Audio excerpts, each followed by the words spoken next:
Hello and welcome to Let's Be Real About It, where we're real about real life issues. I am your host tonight, Mildred T. And I have to warn you that this is a no holds barred zone. Therefore, some of the contents of the show may be offensive to some, but this is not the intent of the show. And I want to thank everyone for coming back tonight for part two. We're still on the topic of abortion tonight.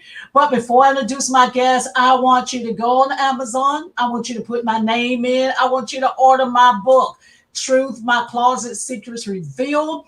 And when you get your book, I want you to go on page 23 in my book, where you'll find my story on abortion.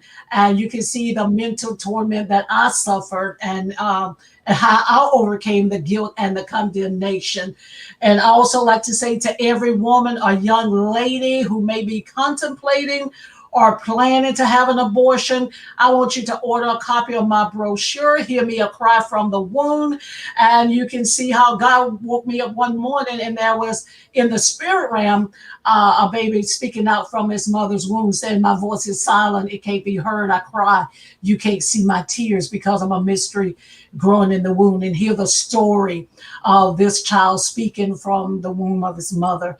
So I want you to go to PayPal, send a love gift of $3 and include your mailing information and your phone number, and also send an email to me to I Heard Ministries at gmail.com. That's IHURT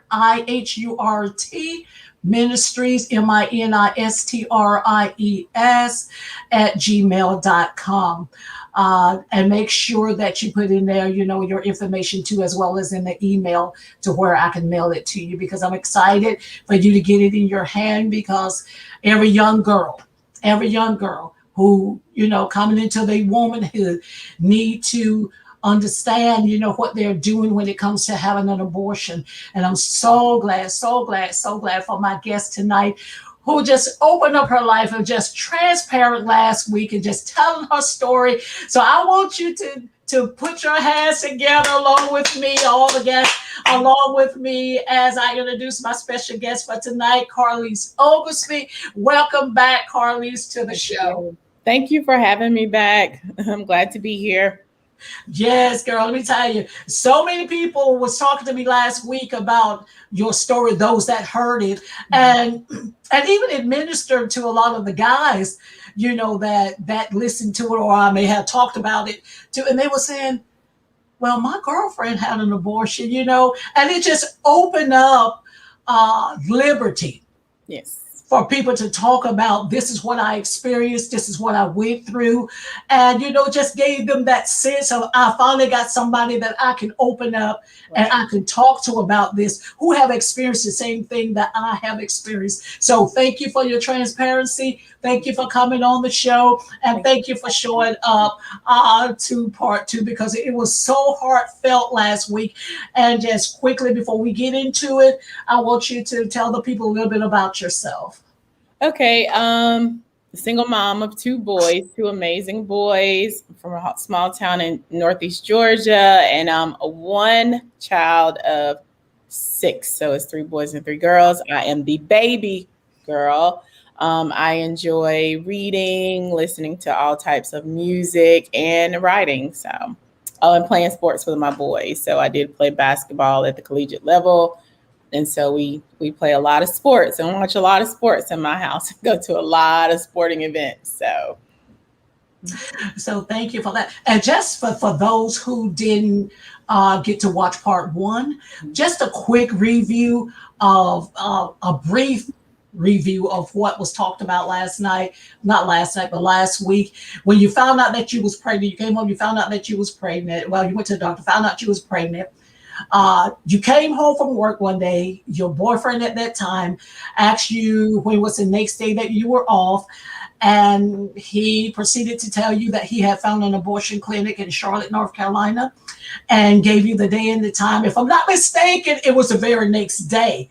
It was very quickly. Yeah, I think it was the very next day. I think you're absolutely right. If I'm not mistaken, he told you the date, told you the time, and told you to see if you could make arrangements with your job to get off to go. Yes. You didn't have a say so. You didn't even get a choice in the matter. You really didn't even have time to think about what it was that you was getting ready to do. Now, you mentioned something on the podcast that I thought was very important.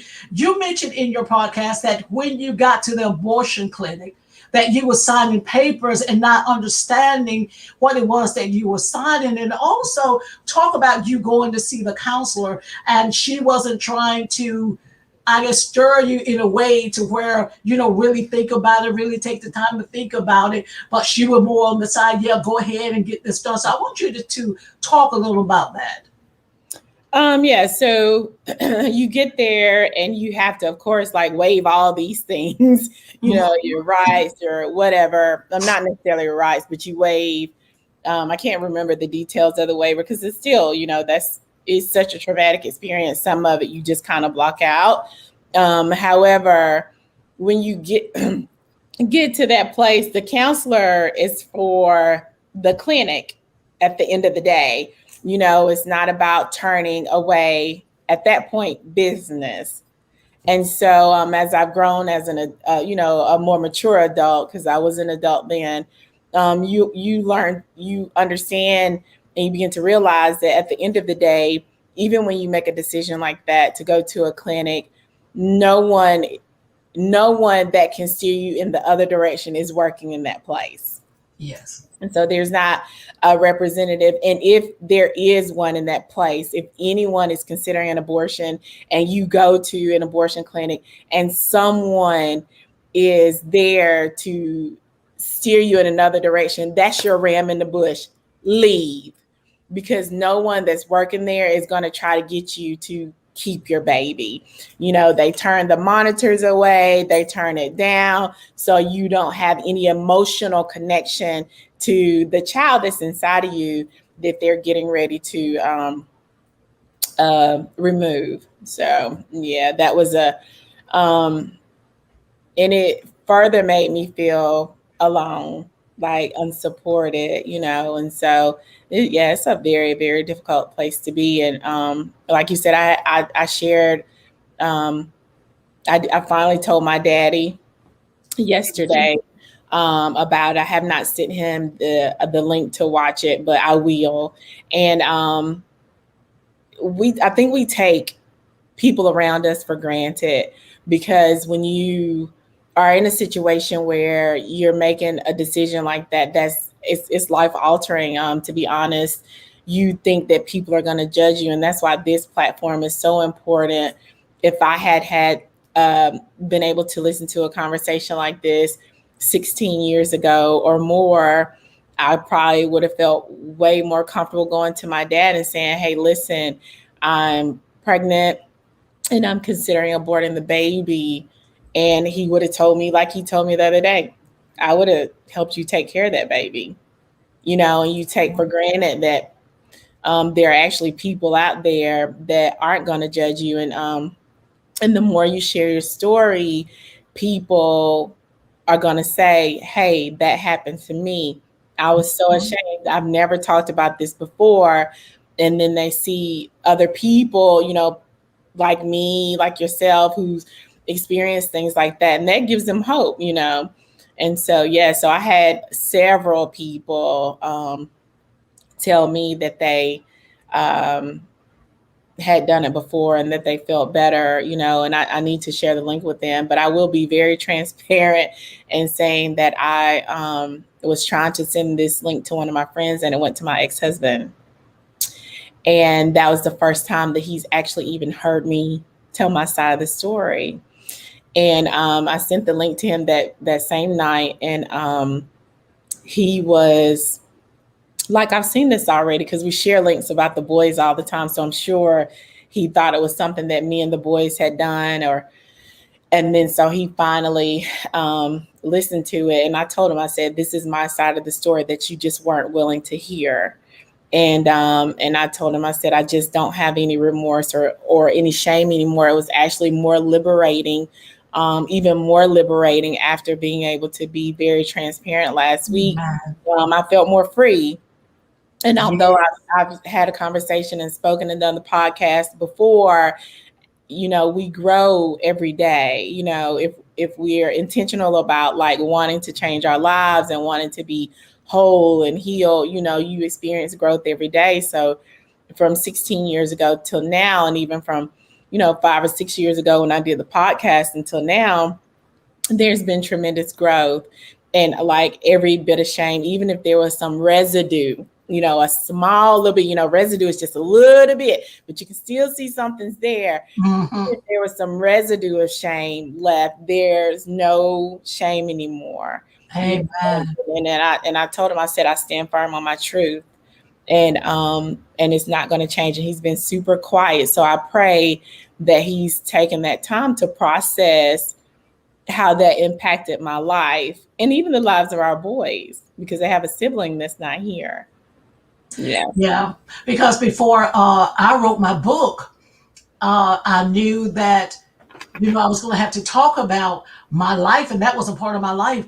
I went to my bishop. I went to my sister, first of all, because the torment and torture was so bad in my mind. That's why I want people to get my book and start with page 23 and read my story, because the torture and torment on my mind was so bad until I came to the point to where I said, I got to tell somebody. I got to tell my sister. I didn't know how she was going to accept me. So me and my sister and Shanita and two other ladies went up to the church at Holy Calvary Church in Livonia, Georgia. And I told my sister, I said, I don't know how you're going to feel about it. I don't know how you're going to accept it, but this is what I did. I gave permission to murder three of my kids. I had abortion before. One of them was with pills. So I gave permission. I had an abortion. I had three. And to my surprise, my sister just grabbed me, took me in her arms, and she just hugged me. And we hold that because we are afraid of what people are going to say, how people are going to feel, how people are going to look at us. But when you come out with the truth, it's amazing the love and response that you get. My sister took me in her arms and she just hugged me. I just cried like a baby, and I asked God to forgive me. And what brought my deliverance was James 5, where it says, confess your fault one to the other, that you may be healed. And from that time to now, I've been delivered, I've been set free, I've been healed, because you have to come to that point of allowing yourself to be healed. You have to come to that point. So I thank you for your transparency. I sat down with my bishop, and one of the hardest things was to tell my son, just like you said concerning your sons, was that you have other siblings, or you had other siblings, but my selfishness, I did away with them. And you could, after Craig passed away, you could still had, which he have brothers, there's his half brother, they like his whole brothers, they are his whole brothers, but yet his biological brothers, he don't have that. It's just me and him, and if something happened to me, it's just him and his other brothers, so the transparency, and getting it out of you and telling somebody brings so much deliverance, just like what you said. And I also want you to talk about, you had your abortion in November the 19th, 2004. And I want you to really talk about this, because one thing that I wasn't told, I can't say that you was told, a lot of us not told, is that, okay, we have the abortion, but what about the aftermath of it? What about the torture, the torment of the mind that you have to deal with after that? It's one thing to get the abortion, but it's another thing to get with the guilt, the condemnation, the shame, and all of this that comes along with it. So I want you to talk about, that. Talk about that every year from November the 19th, 2004, up until November the 19th. Let's start with 2019, because something happened different in 2020, if I'm not mistaken, right? In 2020. When you made up your mind that I'm no longer gonna allow this to torture me. Enough is enough. Enough, yeah. Enough is enough. That was, talk about 2004 to 2019, and then I want you to come back in a minute. We're going to talk about what brought you to the point of enough being enough.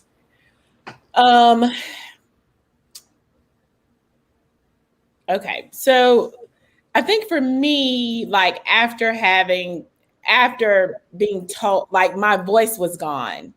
So like when he told me this is what we're going to do, this is when we're going to do it, I had no voice. And so I felt like the voice of my baby had been taken and my voice had been taken. And so it was two people that were silenced. And I was so broken from that. Like, and it was a struggle of like, how could someone who loved me then ask me to abort our baby that we made together? And it's an intentional fight. And by intentional, I mean every day you have to make up in your mind that I'm fighting to get past this point. Not only do you have to fight your internal self, your mind, you have to battle with the enemy, the tricks of the enemy to make you feel like the guilt and shame, like you would never, God will never forgive you. And so I should have left, right?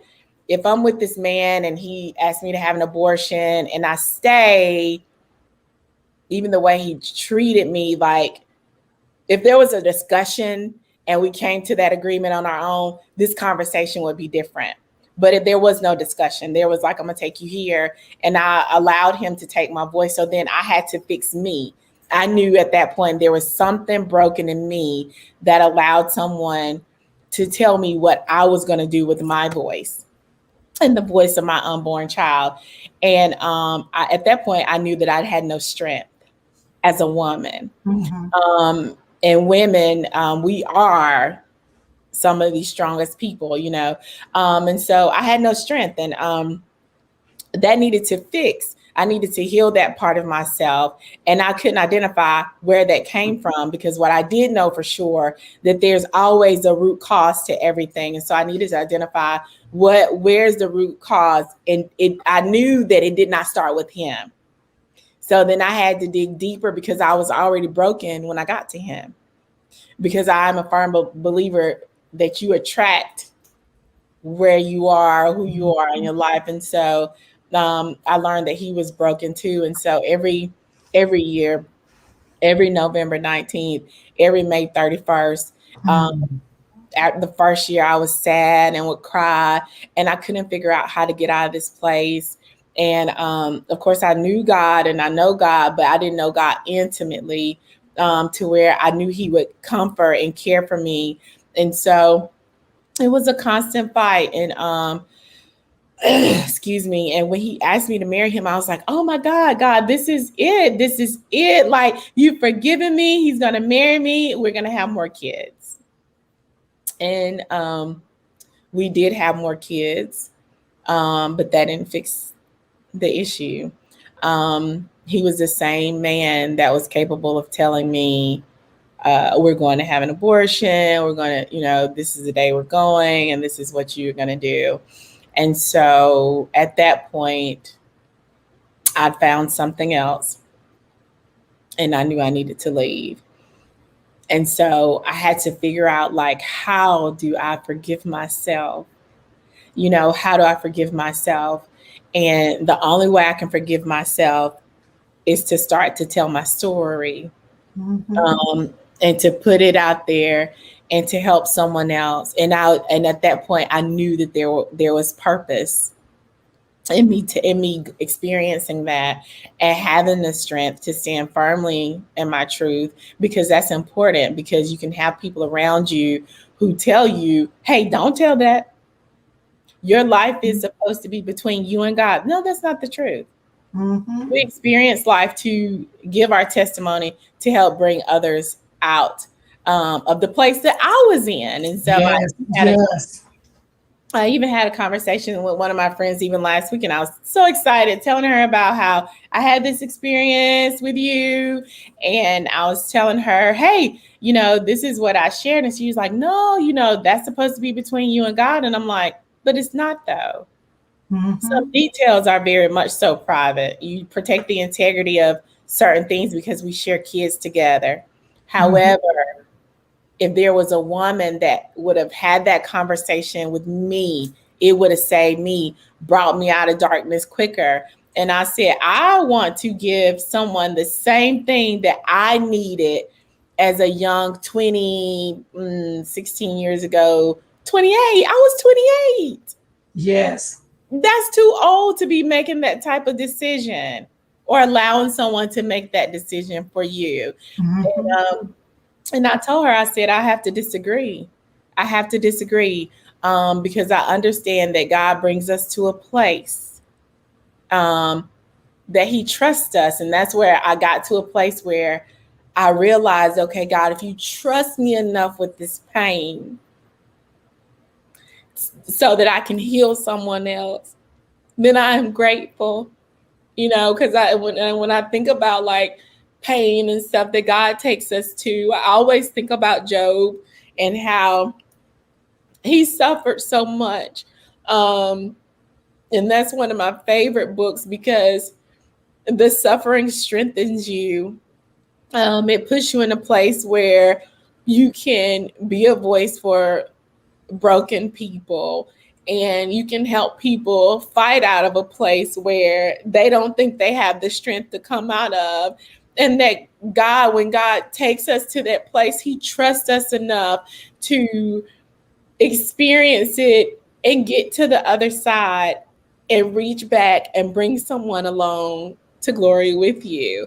And I've gotten to that place, and I'm happy that I'm in that space. And so again, yeah, you're right. In 2020, we're going into a new decade. I decided that's enough. I want to live a life that is pleasing to God.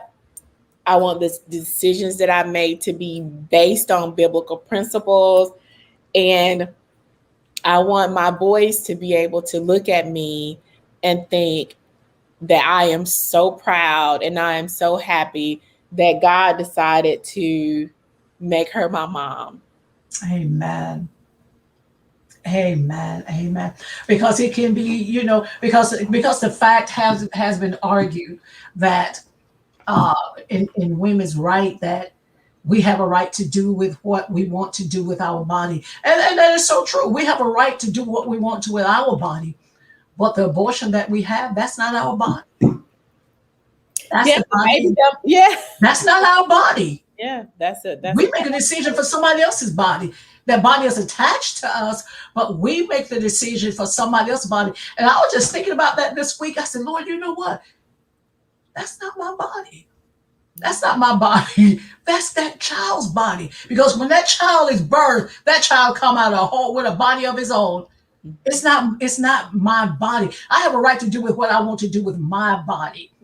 With my body. And we know that the law gives certain circumstances in which that the law does allow abortions, if it's to preserve the right for the mother, for the life of the mother, or rape, incest, stuff like that. But it's just so important, that we really sit down and we really think, and it's good that we can have this dialogue because, it's going to make that next person think about, let me really sit down and let me really think this out before I really go and have an abortion. There's an abortion clinic, not an abortion clinic, but a pro-life clinic here in the 757 here in the Virginia area. And what they do, they bring these young girls in and show them the ultrasound of the baby. What you call a sonogram? I think that's what you call the baby, and when they really see their baby and see the face of that baby, it changes their mind, and once they get that baby in their arms, it's just like a whole new arena. And then you think about, what if I would have aborted this child? What if I would have gotten rid of this child because I just felt as though I was in a position that I just couldn't handle it.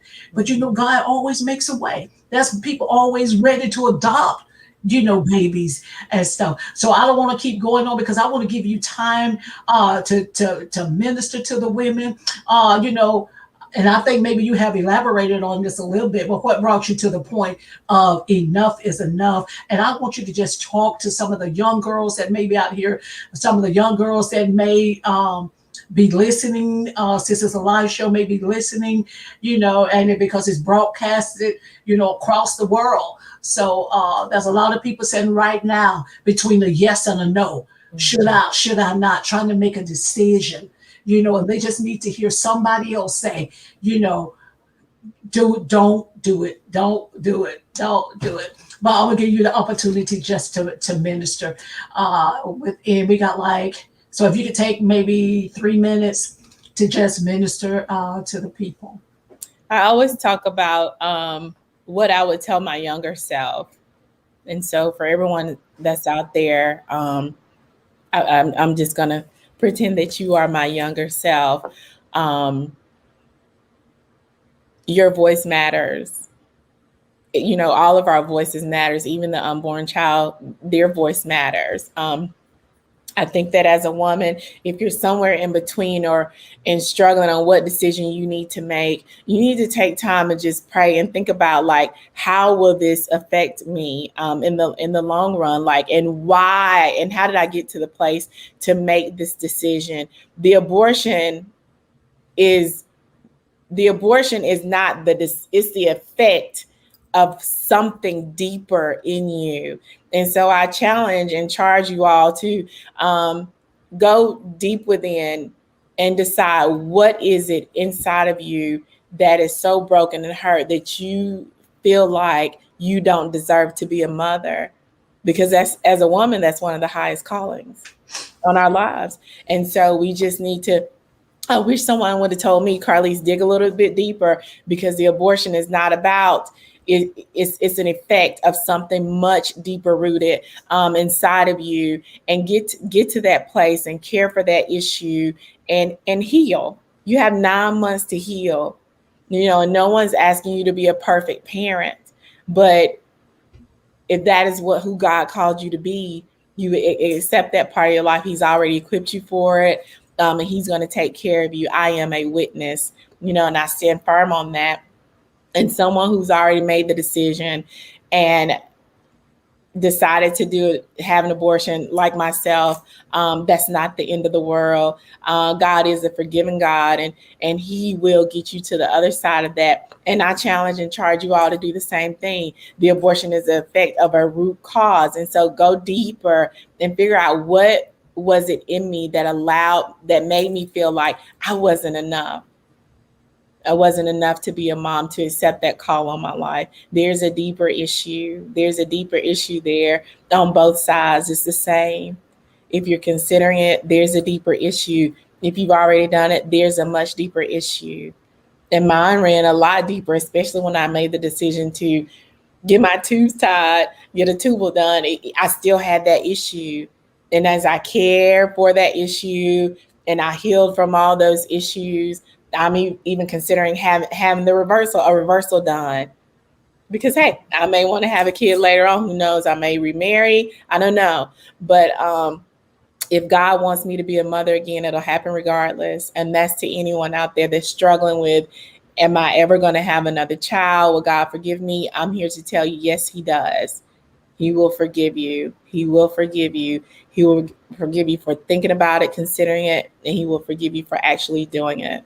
And so I just charge you all to look deeper into yourself and figure out what the root cause is for you feeling like you're not enough, because that's what it comes down to. Amen. Amen. And Curtis, I want you to tell the people how they can get in contact with you if they have questions, if they want to get you to come on their show, or just want to have a conversation with you. How can they get in contact with you? They can email me at my first name, CARLISEO @hotmail.com. And then that is the same handle for my social media. So Carlise O for Facebook, Carlise O for Instagram. And I think it's MRSOC44 for like Snapchat and things like that. So just direct message me, and I'll be more than happy to be there for anyone, because I Well, do the same thing. yes, I thank you for your transparency Thank Absolutely. you for being on the show. You know, these 2 nights, it's truly been a blessing. It's been a blessing. It's been a blessing. I tell It's you blessed what, me. I just, huh? I said it's blessed me tremendously. It has. Yeah, and so many people have been blessed, and I know that so many people is going to be blessed by this story as well. Well, I would love to hear from you. Please email me at iheartministries@gmail.com to let me know, any questions, anything that you may want to know. Let me know what country, city, or state that you're calling from. And until next week, let the peace of God reign, rule, and abide in your hearts. God Amen. bless you. Thank you for watching. Thank you.